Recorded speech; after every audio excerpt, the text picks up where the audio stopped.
You should use a budget ticket and take a trip by yourself on a weekday. On the first day of the long weekend, I was the only one at the company whose flight ticket hadn't been arranged for the company trip. Even when I asked my manager, Kevin, he said, if you really want to go, pay for it yourself. I had no choice but to work at the office. However, on the day of the trip, when Kevin arrived at the upscale hotel, the manager dropped a bombshell. If he isn't here, then you can't stay at our hotel. Please leave. What? I'm David, a 27-year-old office worker. I'm currently in the midst of handling a crisis at work. It all started when the company planned an overnight staff trip by department. Our company is known for its liberal corporate culture. The staff trips are organized by department, and employees can choose whether to move as a group or go on their own. I was asked to organize this trip and conducted a survey in advance to gather preferences. Everyone preferred to go on an individual trip, so I arranged only the flights and accommodations together. And everyone was free to do their own thing afterward. Due to Kevin's decision, the destination was set for Boston. Moreover, he chose a top-class hotel that's famous for being fully booked and only frequented by elite customers. This luxury hotel in Boston is said to be booked years in advance.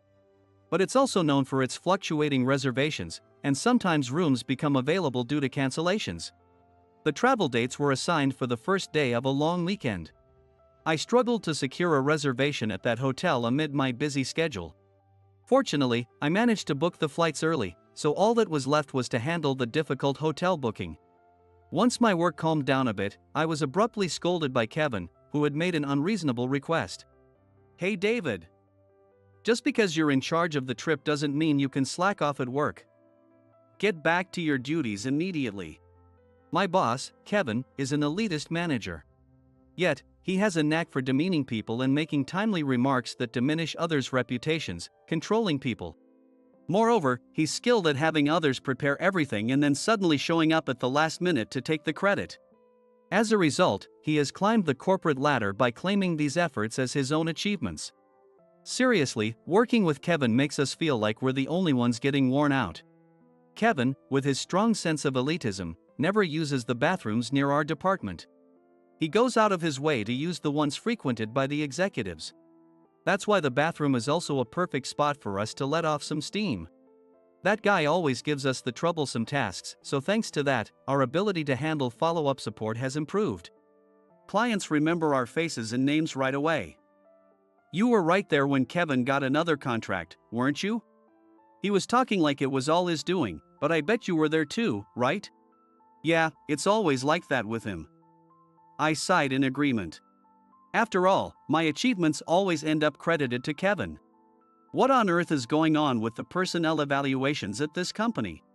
Even with the trip, initially he said he'd organize it, but as soon as the travel date was assigned to the first day of the long weekend, he dumped everything on me. And of course, he had to pick a famous luxury hotel that's impossible to book. I vented all my pent-up frustrations right there. I mean, after all the work he dumps on me, he suddenly takes it away and says, "Thanks for the assist." It really gets to me. Just then, we heard a noisy commotion at the bathroom entrance, followed by a colleague entering. "Watch out, David, the weather vane was lurking around here waiting for you." "Hey, look at this ladies' man." My colleague, joking as he heard this, waved his hand dismissively. "Ah, Amanda, right? Tough break being spotted by her. Isn't she one of Kevin's favorites? Being liked by a girl like that. You must really have it going for you. What's she planning to talk about by ambushing you at the bathroom?" Near the men's bathroom, it seems there was a female employee named Amanda. Amanda often approaches me and chats a lot during work. Amanda? Oh, she can't really handle her work. I tried asking for help once, and she just passed it on to someone else. Is she Kevin's favorite? Kevin seems pretty obsessed with her. By the way, David, didn't Amanda boast to you by consulting with you the other day? If she's scared of being targeted by Kevin, just say no to dining at fancy restaurants. Ultimately, it sounds like she's just subtly bragging about being popular. I transferred to this department this year. I was moved here due to my good performance in the previous department, so I'm rumored to be a promising future leader. Especially among the female staff. According to my colleague, Amanda is always non-committal and changes her behavior depending on the situation. Hence she's nicknamed the weather vane. She has caught wind of the rumors and is now cozying up to me. Kevin, who is smitten with Amanda, doesn't think too highly of this. He views me as an obstacle to not only his favorite female employee but also to his career advancement and seems to be on guard.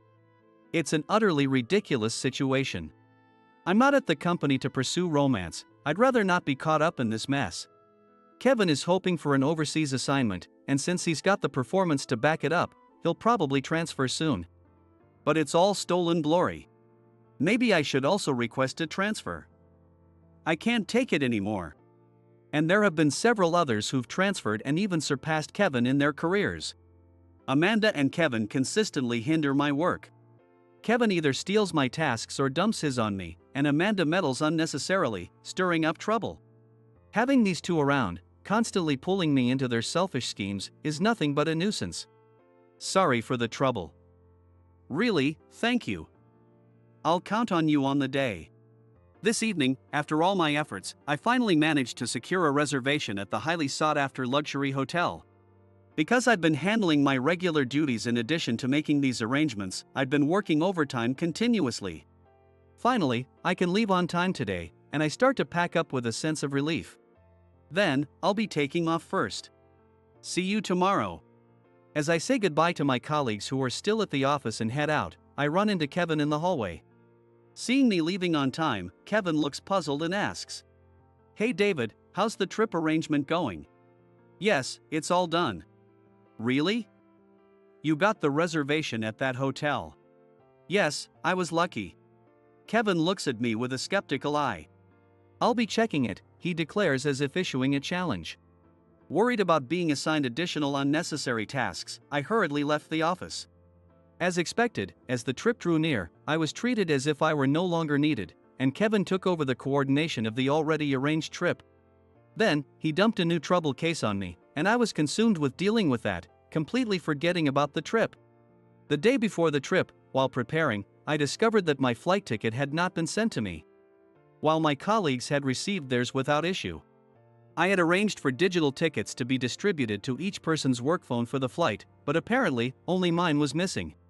In a panic, I checked the booking site and, astonishingly, found that only my ticket had been rescheduled to a weekday. At that moment, Kevin's face popped into my mind, recalling his words, "I'll be checking it." With rising anger, I called Kevin. On the phone, Kevin seemed unusually cheerful. "Kevin, you said you'd check the arrangements for the trip, right? My flight ticket has been rescheduled." And? He provoked me to continue with an insolent attitude. Unusual for someone who normally doesn't listen and hangs up quickly, I heard Kevin, apparently with Amanda, mocking me about how I was whining over a booking mistake. I mentioned the signs of the reservation being altered later and confronted him. "What exactly did you check?"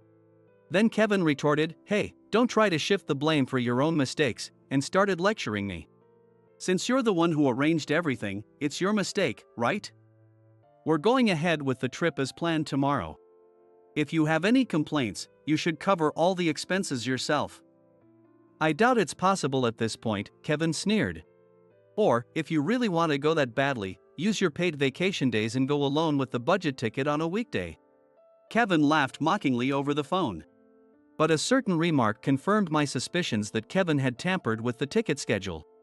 I only said someone changed the schedule, but I never mentioned switching it to a budget ticket. "How did you know about that?" Kevin abruptly stopped laughing and hung up the phone. I sighed deeply and swung my frustration into the mattress as I unpacked for the trip I was no longer taking. Just then, my work phone rang. The caller was from a different department within the company. When I answered, I was informed of a trouble involving our department. After contacting the person in charge, she was told that I was responsible for the tasks. "Can you come to the office right away?"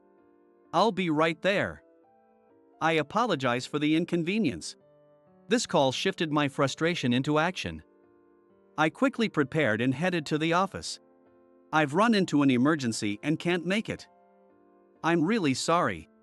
During the taxi ride, I made calls to all relevant parties. Upon arriving at the office, I immediately began to investigate the source of the trouble. As expected, it turned out that Kevin was originally responsible, but he had neglected the necessary measures.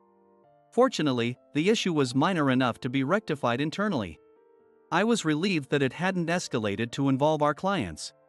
However, Stephen, a manager from another department, was furious at Kevin's inept handling. "What is this? He's a manager, right? He doesn't take responsibility or handle troubles. And I'm surprised his department has been functioning at all." Despite Stephen's sarcastic remarks, they were true, so I had to accept them. Kevin always takes all the credit for our work. He dumped this on me because he has a department trip starting today.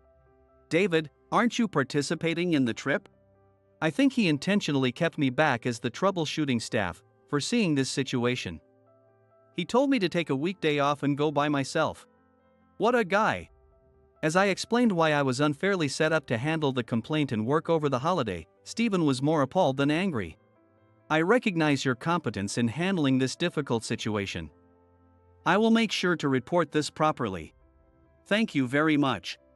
I apologized on behalf of my department and thanked Stephen for his support, which would likely include defending me against Kevin. If it couldn't be resolved within our department, external help would be necessary. Ignoring this situation any longer would benefit no one. Surprisingly, the initial problem was resolved quickly, but since I had been working since midnight on a holiday, I decided to spend the day working at the office. I fought alone in the deserted department. The morning sunlight streaming through the window seemed to announce a new day, shining light into the department. As evening approached and I took occasional breaks, an internal call from Kevin interrupted me, who was supposed to be enjoying the holiday trip. "Yes, this is David speaking." The voice that came from the phone was not the cheerful Kevin who likely enjoyed his holiday trip. Instead, he was furious and started berating me. "You're completely useless. Just because you messed up the trip arrangement, who cancels the hotel booking? All of us are without accommodation for tonight." I knew my work phone had a terrifying number of missed calls from Kevin, but I had ignored them all. I had been forced to work on my day off, handling aftermaths dumped on me internally. I had no reason to be disturbed by him, who was enjoying his vacation. "Because you canceled it, someone else made a reservation. I thought we were finally going to stay at a popular luxury hotel. How are you going to take responsibility for this? Kevin, please, keep it down." Amanda's weary voice could be heard in the background. Embarrassed in front of his beloved Amanda, Kevin seemed eager to shift all the blame onto me. "I'm Kevin Smith and I have a reservation." "Welcome, Mr. Smith. Unfortunately, we are fully booked today and cannot accommodate you." "What? I had a reservation in advance.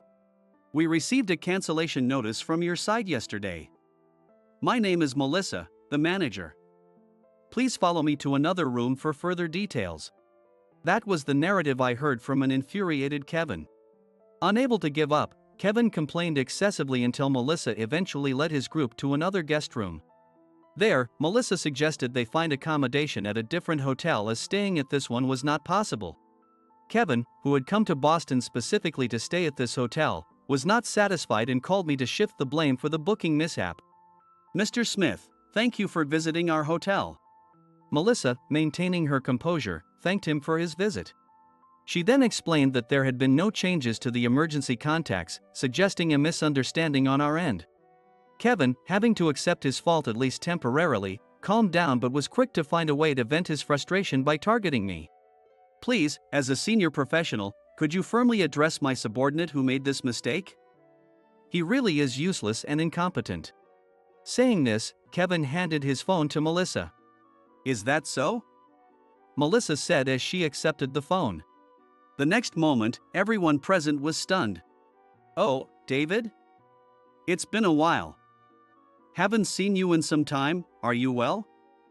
I heard you were coming unusually, so I made the reservation. It's really a pity we can't meet." Everyone was astounded as Melissa spoke to me so familiarly. "What? What does this mean? Is David your acquaintance?" Melissa casually explained our relationship. "Thank you very much.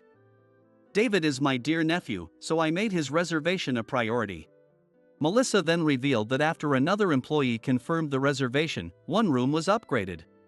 and the others were made to fit within the budget as per a change request. We checked multiple times, but he rebooked for one less person. Kevin had boasted about securing a reservation at this exclusive hotel, claiming all credit for himself. His colleagues were shocked when they learned the truth. I thought something was odd, but after I got a call from you in the middle of the night saying you couldn't come, I immediately offered the room to other guests on the waitlist. The department was in turmoil over Kevin's actions. Our hotel is fortunate to have many guests who are willing to pay any amount to stay with us.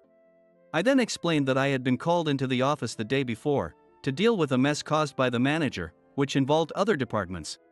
The reason I couldn't go suddenly wasn't just that.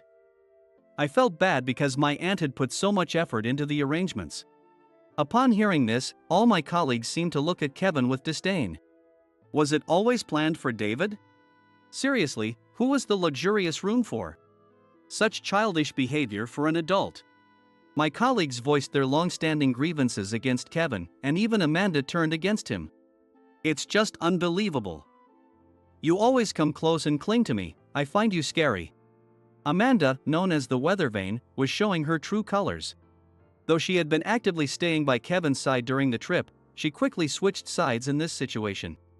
I wanted to consult David, but I was too scared because Kevin was always looking at me in a creepy way. Kevin was completely defeated with no allies left as Amanda added insult to injury under the unfavorable circumstances. Watching the whole scene unfold, Melissa elegantly smiled amidst the tense atmosphere and changed the mood by saying, "Really, the nature of people is quite fascinating. Those who get involved with our hotel often find their lives amusingly transformed." After our phone conversation, the hotel ultimately denied accommodation, and everyone had to find separate lodging, with Kevin paying the costs as the penalties. Amanda, who had swiftly changed sides, seemed to have billed the highest hotel charges. When we returned to work after the holiday, Kevin was nowhere to be seen in the department. The mishap he caused, left entirely to his subordinate, was reported from other departments to HR. HR had swiftly conducted an internal investigation and taken disciplinary action over the holiday.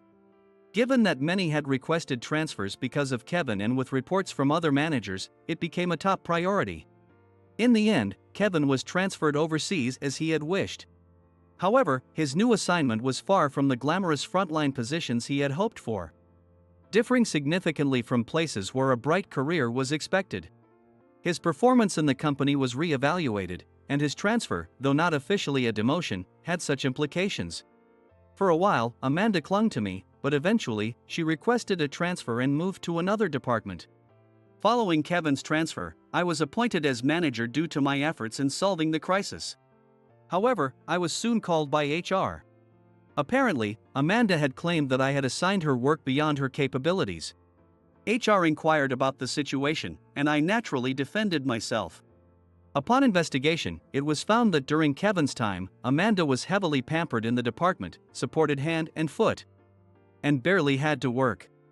Essentially, Amanda, spoiled and accustomed to slacking, had lodged a complaint with HR. However, this backfired as her usual incompetence was exposed through inquiries with me and other colleagues, and her claims were found to be false. Now in a different department, Amanda blatantly avoided me, perhaps feeling awkward. Eventually, when things settled down, I took a solo trip using the ticket Kevin had altered without permission. Naturally, the place I stayed was that luxury hotel managed by Melissa. First, I apologized to Melissa for getting her involved in the commotion at work, and she laughed it off, forgiving me. Then I asked her something that had been on my mind. "Melissa, what did you mean when you said, anyone involved with this hotel sees their life change?" Melissa explained that the secret to the hotel's high repeat guest rate is thanks to that very effect, sharing it as one of her life experiences. Before becoming the manager, Melissa had climbed to a top executive position at a well-known company where she worked for many years. However, it was her first stay at this hotel that prompted her to leave her career and reputation behind and start anew as an employee here. It was clear this hotel was performing poorly, the building was impressive but everything else was truly terrible. But that's exactly what piqued my interest, and before I knew it, I had changed jobs, she said. At that time, the hotel was suffering from the mismanagement and excessive spending of the owning family. Looking back, I think the hotel might have called me here. I just stayed for one night, but I really liked it, she reminisced. Since then, with Melissa's expertise, the hotel's management improved dramatically, and the executive team was completely overhauled. Now, it's known worldwide as a luxury hotel that's hard to book. It's not just me, but also the guests and even the employees. As long as you're here, you're always being tested, she added. Melissa counseled that life is like that everywhere, not just in this hotel. There are always clues around you. Those who understand these insights improve their lives, and of course, the opposite can happen too. You know that best, don't you? Reflecting on my situation, I wondered if it was due to my involvement with the hotel during the trip or my knack for seizing opportunities like those at work. After hearing the details from me, Melissa nodded deeply and said, "It's absolutely unacceptable for a department head to blame their subordinates and exclude them from the group simply because they're displeased." As a manager herself, Melissa spoke harshly. "If you can't take responsibility for your own mistakes, you're not fit to lead others or bear a part of many people's lives," she stated unequivocally. Her words as a manager, rather than just my aunt, weighed heavily on me in my current situation. As a newly appointed manager, I felt indirectly told that I must always carry that responsibility in my work. "Just relax and rest your wings today. Please enjoy your stay," she said. With that, Melissa returned to her role as the manager of the luxury hotel and left the room. The service at the hotel, where I stayed for leisure, was impeccable in every aspect, filled with top-notch attention to detail. Melissa had intentionally told a mysterious story of fate. But the actual reason for the bookings was likely the high level of hospitality that satisfied demanding guests. I pondered her words once more. Not just me, the guests, or even the hotel staff. As long as you are here, you are always being tested. Wherever you are, people are always being tested. What should you do to stay here? What should you be like in this place? If you become unsuitable, you will be weeded out. Whether it's in a company or a hotel, it's all a part of natural selection. I was furious at the way Kevin had excluded me during the company trip that day. However, the trouble that ensued and my resolution of it led to my promotion to manager. At that time, I put aside my anger over the poor treatment and focused blindly on calmly handling what was in front of me. Such actions led to my current position. If you continue to do what is right and necessary, there will surely be a way to achieve the environment you desire. To do this, it's essential to discern what is needed, communicate it, and take action. If these do not align, the desired results will not follow. As I recalled these thoughts, I realized that this hotel's mysterious, life-changing insight might indeed exist. But without recognizing it, you would just have stayed at a great luxury hotel with excellent hospitality. The reason why many elite customers make this their regular hotel could be because they seek those insights. The tranquility and serenity that promote introspection are present throughout this hotel. Indeed, I don't see any frivolous, noisy guests at a luxury hotel. Something about the hotel's atmosphere naturally calms and checks such moods. Gaining insights and enriching the lives of those around you, including yourself, seems to be the minimum qualification for those who lead. I still don't have the answers to these questions. Probably, I will come to know them in my future life. Thus, I will continue to use this hotel as a place to rest my body and mind while learning and utilizing new insights. As I was leaving, I booked my next reservation with Melissa for the earliest available date a few years in the future. With a clear, refreshed mind and looking forward to the future, I left the hotel. Then, "David, we look forward to seeing you again." As I was leaving, Melissa saw me off with these words. As I left, I silently vowed to ensure that I could safely return and continue to be someone who seeks new insights.